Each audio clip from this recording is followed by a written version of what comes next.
Hello, friends. A very warm welcome to Ansarkari. And again, we are continuing with the theme of taking up questions where we will try to understand the nuances and also try to understand what kind of exact vocabulary and words we can use so as to improve our score.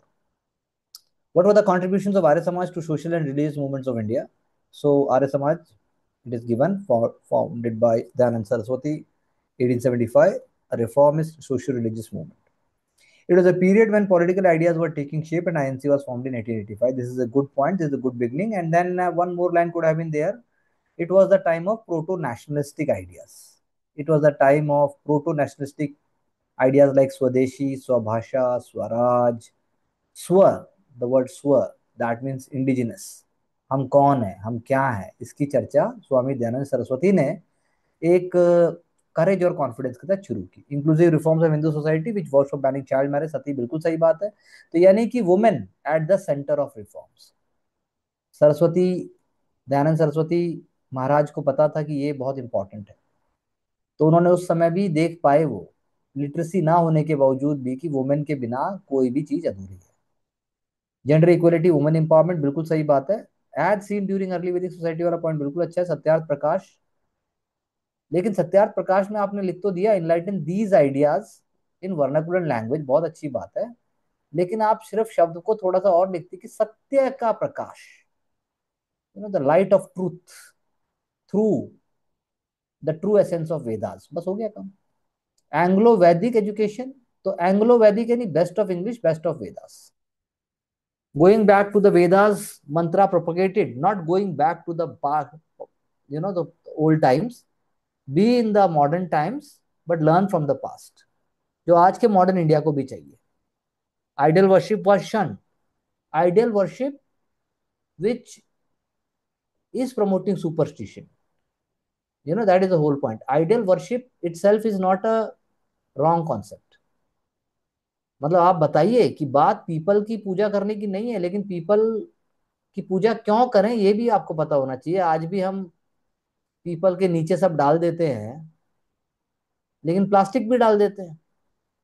Ganga में हम plastic बहा रहे हैं, गंगा मैया में हम कागज भी कुछ भी डाल रहे हैं, तो वो नहीं चाहिए ना।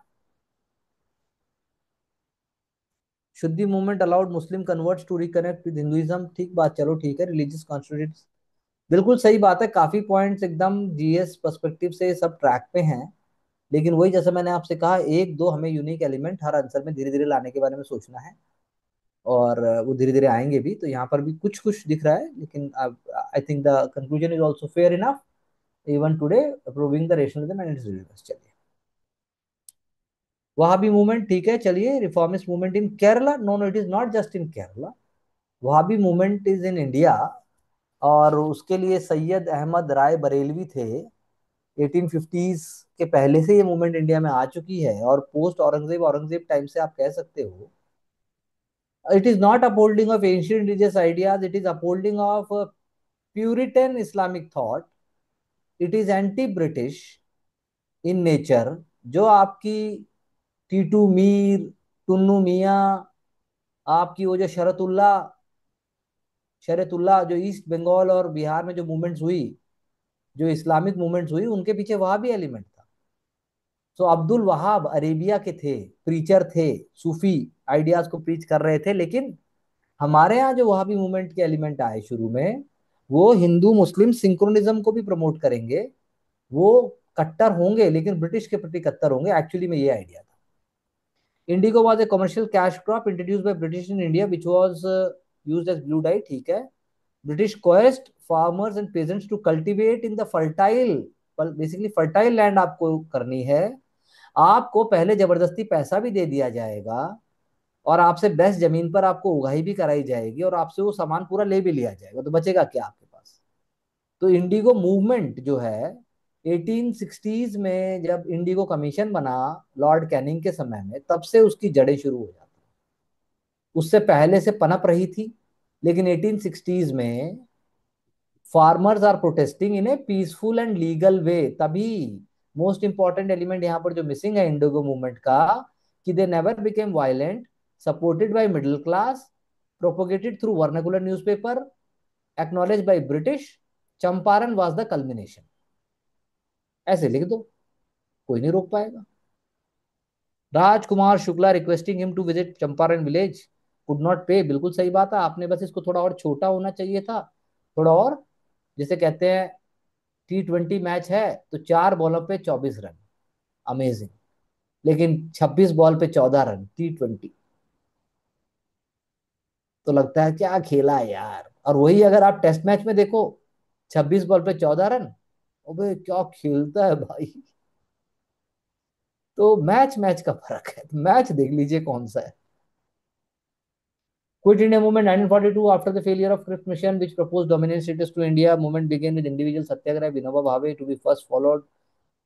अब सोचने वाली बात यह है कि इंडिविजुअल सत्याग्रह क्रिप्स मूवमेंट से पहले हुआ कि बाद में हुआ। I remember October 1940 is the time for individual Satyagraha, Cripps mission उसके बाद आएगा, और क्रिप्स मिशन के बाद क्विट इंडिया मूवमेंट होगा। अगस्त ऑफर आता है, उसके बाद इंडिविजुअल सत्याग्रह भी आता है, उसके बाद क्रिप्स मिशन आना चाहिए, उसके बाद क्विट इंडिया मूवमेंट आना The individual satyagraha wasn't a part of the Quit India movement in the beginning. चाहिए। नहीं, इंडिविजुअल सत्याग्रह उसका पार्ट हो नहीं सकता, क्योंकि गांधी जी ने जब 9 अगस्त को ग्वालियर टैंक के वहां बैठकर जब डू और डाई वाली जब बात की थी, बैठ के जब उन्होंने वो चर्चा की, कांग्रेस उससे पहले तैयार कर चुकी थी सब कुछ, कांग्रेस उससे पहले सारा परफॉर्मा तैयार कर चुकी है, कांग्रेस उससे पहले बोल चुकी है तैयार हो जाओ, डू और डाई है, पीछे नहीं हटना है, मेरे जो सरकारी नौकर, जो भारत के जो सरकारी नौकर हैं वो नौकरियां छोड़ दें, टैक्स देने वाले टैक्स देना बंद कर दें, और जो आर्मी वाले हैं वो अपनी पोजीशन पे रहें लेकिन भारतीयों को ना मारें। इस तरह के जो लॉजिकल स्टेटमेंट्स हैं गांधी जी के, जो कांग्रेस का जो, जिसे कहना चाहिए मुझे, कांग्रेस का जो प्रेस नोट उसके थ्रू आ चुका था। तो इंडिविजुअल सत्याग्रह तो पवनार विलेज से बहुत पहले शुरू हुआ था, जिसमें आचार्य विनोबा भावे, जवाहरलाल नेहरू, वो पहले हो चुका था। तो इंडिविजुअल सत्याग्रह इसका पार्ट नहीं है। जो प्रति सरकार बनी यानी कि पैरेलल गवर्नमेंट्स बनी, वो है क्विट इंडिया मूवमेंट का पार्ट। पैरेलल गवर्नमेंट बनी थी मिदनापुर में, तालचेर में, और पहली बनी थी बलिया में, चित्तू पांडे जी ने बनाई थी पहली अपनी सरकार, जैसे हम बोलते हैं ना, माओइस्ट जैसे अपने एरिया में बोलते हैं हमारा राज चलेगा। तो पैरेलल गवर्नमेंट बनाई गई थी, तो वो सब इसके पार्ट थे, तो that is why we have to be factually correct over है, but it's okay, it's a good way to learn. Trace the progress of the women's education from early, very good question. Trace the progress of women's, देखते हैं अब क्या लिखा है इसमें। 1947 तक करना है, बहुत ब्रॉड एरिया है। तो women education was emphasised initiated institutionally as a part of social reform movement by Jyotirao Phule. तो जब भी आप किसी बड़े ऐसे आदमी का नाम लिखते हो, जिसको कल को आप अगर कलेक्ट्रेट में हो और आपको नाम लेना पड़े, तो उनके प्लीज टाइटल को हमेशा लिखिए महात्मा ज्योतिबा फुले थे। आप सिर्फ ज्योतिबा फुले नहीं बोल सकते, मतलब थोड़ा सा रहने की जरूरत है, तो इससे फर्क पड़ेगा एग्जामिनर पे, I am sure. Satyashodhak Samaj हो गया। Women from elite section like Sarojini Naidu, अब इलीट बोलकर आपने सरोजनी नायडू जी को, आप लिटरेट कह लो, कुछ और कह लो, इलीट कहकर आप एक नेगेटिव स्टेटमेंट क्यों उठाना चाहते हैं। एनी बेसेंट, सावित्रीबाई फुले, बिल्कुल ठीक बात है, आपने सही कहा, चला हम यहाँ तक चले। लॉर्ड मैकॉले के मिनट्स तक आप आ गए, चार्टर एक्ट ऑफ 1813 आ गए, 1 लाख रुपए भी रखवा दिया, लेकिन 1947 तक लेके जाना है। तो आपको यहाँ मैं बता दूं 2-3 छोटे छोटे फैक्ट्स जो आप लिख लीजिए। सबसे पहले तो फर्स्ट फीमेल ग्रेजुएट जो बेथिने कॉलेज से निकली, जो कि कांग्रेस की मेंबर भी बनी, एक का नाम चंद्रमुखी था, दूसरे का मुझे नाम नहीं याद आ रहा, एनसीईआरटी टेक्स्ट बुक में उनका फोटो भी दिया हुआ है, वो आई। उसके बाद इंडिया की पहली डॉक्टर, जैसे कि पंडिता रमाबाई और रमाबाई रानाडे, इन लेडीज ने बहुत ज्यादा बात की कि कैसे वो फीमेल एजुकेशन को बढ़ाया जाएगा। और इसी इसी कॉन्टेक्स्ट में ईश्वर चंद्र विद्यासागर का बहुत बड़ा रोल था फीमेल एजुकेशन को प्रमोट करने में। ये करते करते कोएड कॉलेज तो नहीं खुले, लेकिन फीमेल के अलग से स्कूल और कॉलेज जो है बनने लग गए थे first decade of 20th century. यानी जब भी कोई मिशन आया, जैसे आप याद करो वुड डिस्पैच, उसके बाद हंटर कमीशन, उसके बाद आप याद करो जो हमने पहले पढ़ा था सार्जेंट कमीशन, आपको याद होगा सार्जेंट एक वर्ड आया था, सार्जेंट कमीशन। और उसके बाद 1940s तक आओगे तो कोठारी कमीशन। उसके बाद यूजीसी आ जाता है। तो यानी कि ये तीन चार जो पांच चीजें हैं, जब आप लिखोगे ऐसे ही और साथ में कहोगे कि वुमेन ने जो है न्यूज़पेपर भी छापे, तो वुमेन एजुकेशन अपने आप में इंपॉर्टेंट हो जाती है। बस हो गया आपका आंसर अलग। क्योंकि ये सारी बातें तो हर कोई लिखने की कोशिश करेगा, लेकिन हम थोड़ा सा अलग कोशिश करें। आप जैसे आप ये भी लिख सकते हो एक लाइन, कल्पना दत्त, प्रीतिलता वाडीडार, उन्होंने तो यूनिवर्सिटी एजुकेशन लेते हुए गोलियां चला दी। तो असली एजुकेशन तो उनको मिल ही रही थी भारत की। तो बस आप अलग हो गए। हिम्मत दिखानी होगी, थोड़ा सा दिमाग पर जोर डालकर आंसर को टटोलना होगा, नहीं तो मजा कैसे आएगा। How did Lala Lajpat Rai and Bal Gangadhar Tilak champion the cause of militant nationalism in India? Was one phase of nationalist movement that was supported by nationalists who believed in the violent means, direct means as a more impactful method to get freedom? नहीं नहीं नहीं, नीचे आइए। यानी आप कहना चाह रहे हो कि अगर बाल गंगाधर तिलक और लाला लाजपत राय आपकी सोसाइटी में रहते, और अगर पानी नहीं आता और सोसाइटी में गंदगी फैलती, तो वो सबसे पहले वायलेंट मीन से और मारने पीटने में विश्वास रखते और तब पानी और सफाई मंगवाते, तो कैसा इंप्रेशन जाएगा। आप ये कहिए, who believed in who believed in direct confrontation with the British and if required वो वायलेंट एक्शन करते। हमने कहाँ पढ़ा है कि तिलक साहब ने छुप कर किसी को गोली मारी और वो लंदन जाके छुप गए, या लाला लाजपत राय ने किसी को चाकू मार दिया? हमने कहाँ पढ़ा ऐसा? तो बेचारे बदनाम हो गए, क्योंकि विचारों से प्रेरक थे। उनके विचार ऐसे थे कि आदमी अपनी जान देने को तैयार हो जाता था और कहता था, गुरुदेव आज्ञा दीजिए कि इस अंग्रेज के घर में घुस के उसको गोली मारो। और फिर ये रोकते भी होंगे, ना ना, एक से कुछ नहीं होगा, भारत को जगाना होगा।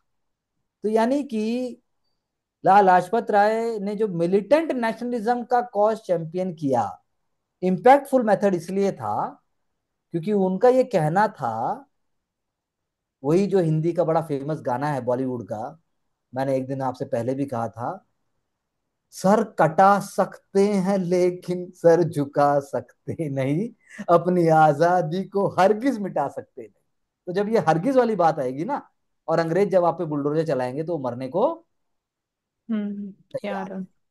है। ये वाला फील आना है।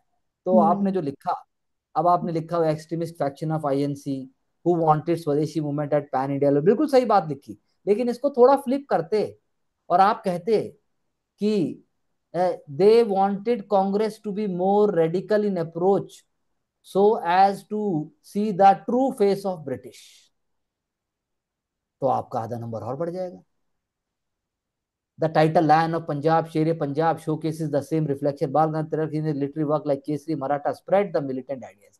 अब वापस अगर इस आंसर को हम देखें, तो इस आंसर में 4 बार हमने मिलिटेंट मिलिटेंट मिलिटेंट वर्ड को यूज किया, लेकिन हम उसकी फील नहीं ला पाए। तो कभी भी क्वेश्चन का जो वर्ड है, उस वर्ड को आंसर में दोबारा यूज मत कीजिए, उसका सिनोनिमम यूज कीजिए। चलिए आगे।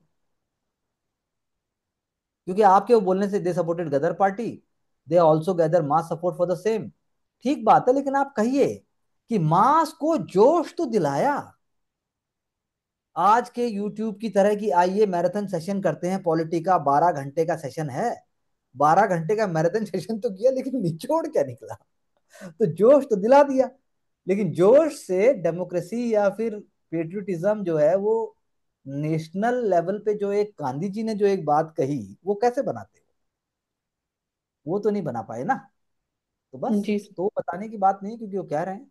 अब आपने बोला कि रविंदो Aurobindo was high priest, Rabindra Tagore was the great poet of Swadeshi movement, spiritual nationalist, spiritualism was not just a, but ठीक है चलो तुमने बता दिया, आगे चलो। Medium promote freedom struggle to provide strength, he portrayal of India diversity being positive with national anthem, very good, चलो। लेकिन औरबिंदो घोष पे एक लाइन आप और लिख सकते थे कि कैसे Aurobindo Ghosh believed in the idea of India's great civilisation and past.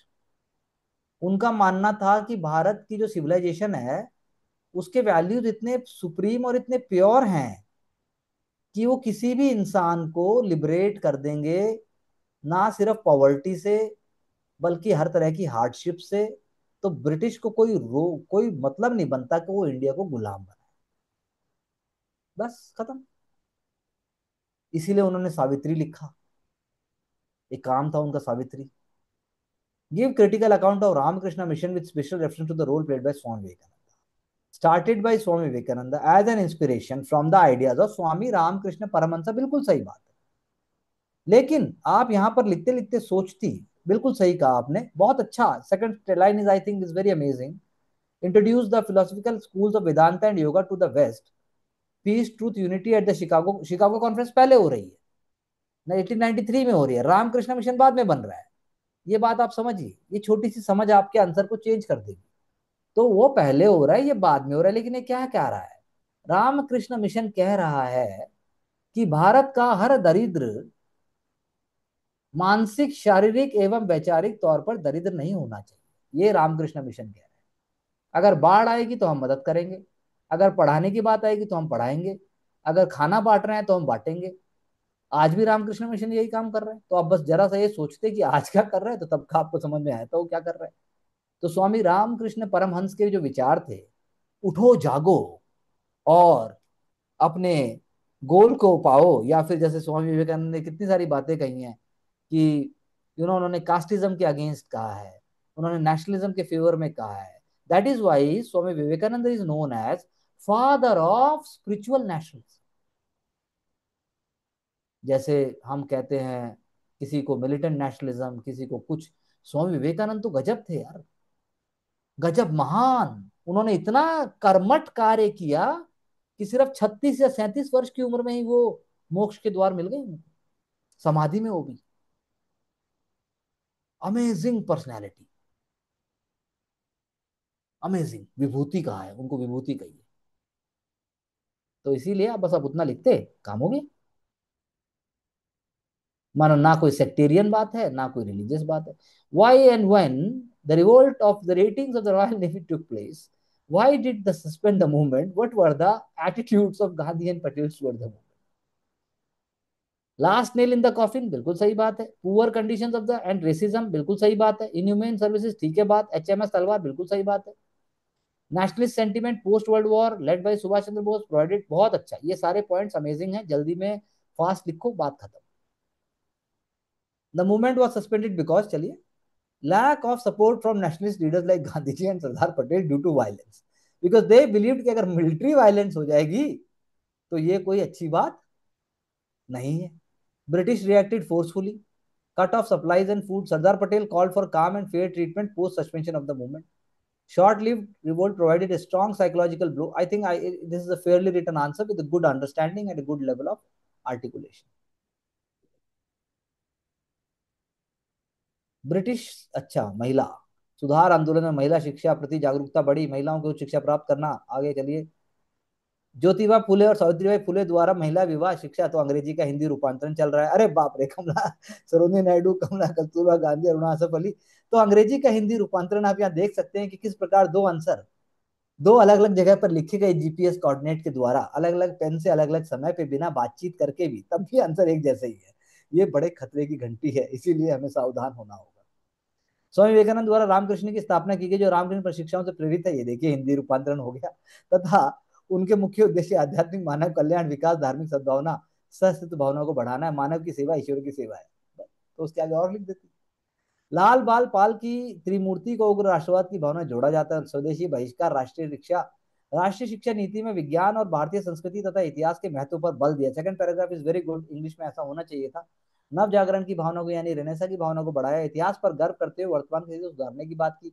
सक्रिय राजनीतिक संगठनों का निर्माण केवल देश ही में नहीं, उत्तरी अमेरिका में लाल लाजपत द्वारा किया गया। केसरी और मराठा जैसे लीडरों का निर्माण, गदर पार्टी की स्थापना उन्हीं से प्रेरित हुई। तथा भगत सिंह और अन्य द्वारा 1926 में हिंदुस्तान रिपब्लिक सोशलिस्ट का निर्माण। तो ये आंसर पहले वाले उससे थोड़ा सा 2%, 5% ब्रॉड हो जाता है।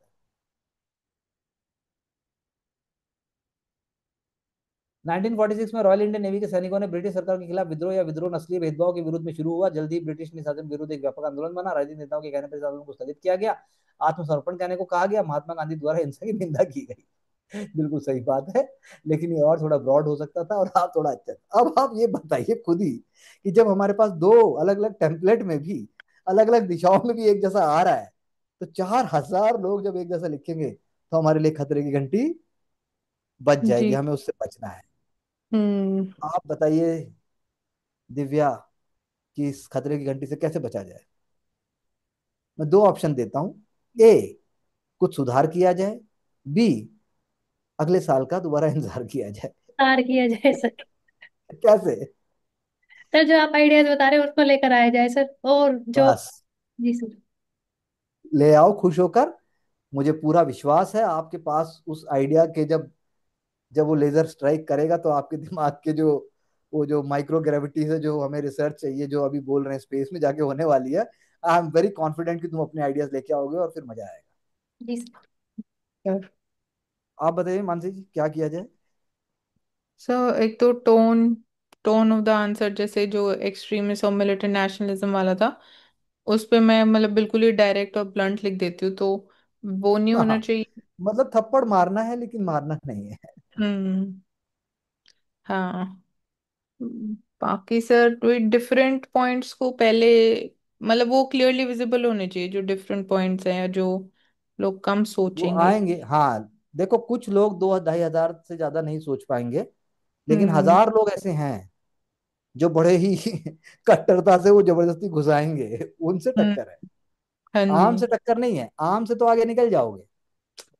और मर पड़ के अगर कॉल आ भी गया तो भी हम्म। क्या फायदा, लड़ाई बहुत खतरनाक है, आधे आधे नंबर की लड़ाई है। जी। यानी कि अगर आप माने तो कट ऑफ जो होती है ना, उसके 10 नंबर के अंदर अंदर पता चला 1000 बच्चे हैं। हम्म। फिर उससे 20 नंबर आगे जाओगे पता चलेगा 500 ही है। हाँ जी। फिर उससे 20 नंबर और आगे जाओगे पता चलेगा यार यहाँ तो 60 ही है। हम्म। तो वैसे ही है, जैसे हाँ। नीट का मैंने आज देखा तो 650 से 700 में 700 या कुछ ऐसे बच्चे हैं, हम्म। लेकिन 600 से 650 में 10,000 हाँ जी। एक नंबर। हाँ। तो ये जिसको रियलाइजेशन हो गया वो ही कर पाएगा। तो इसलिए हम्म। अपनी वैल्यू कीजिए, क्या लिख रहे हो उस पर सोचिए, ये नहीं कि कुछ भी लिख दिया हाँ। और बच जाओगे। तो I think it's a good effort and definitely in the right direction. We'll be taking it forward further in our next interaction. Thank you very much. Wishing all of you all the best.